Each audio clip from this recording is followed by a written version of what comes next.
It started as lower back pain. I had gone to a family member's wedding, and when I returned home, it felt like my tailbone was broken. Shortly after, I started having blood in my stool, and it was bright red blood. There was just something unsettling with mine. I knew the back pain was different. The blood in my stool caused me concern.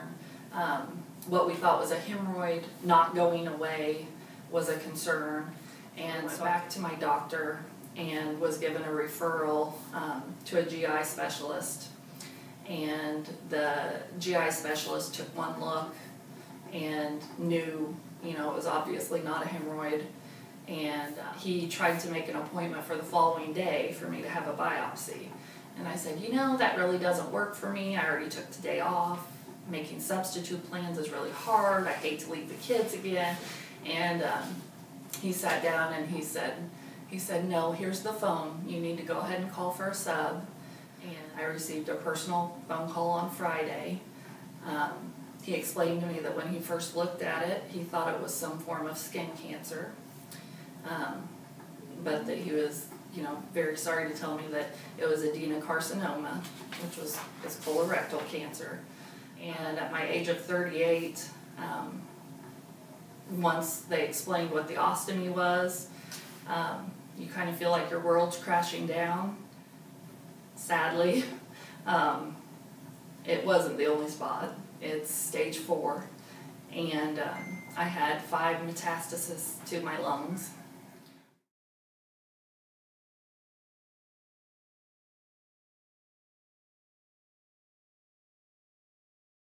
And immediately after those treatments, we did a CT scan to check for any new tumors. And I'm happy to report there was no evidence of disease.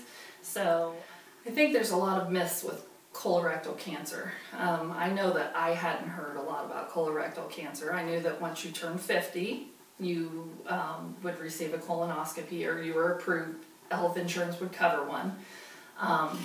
Never entered my mind as a younger person. And so I think that age, number one, is something that people need to kind of ignore, because the numbers of teens to early 40s being diagnosed is on a steady rise. No blood in your stool is okay. I don't care if it's bright red or dark red. You need to get it checked. If something doesn't seem right, listen to your body, would be the best advice I could give. It's a small little price to pay. The only thing you have to do is you drink a liquid that does make you empty your bowels, which that is really the toughest part of it. You're hungry and you're not allowed to eat, and you have to use the restroom a lot prior to your colonoscopy. But the colonoscopy itself is absolutely painless. You're asleep.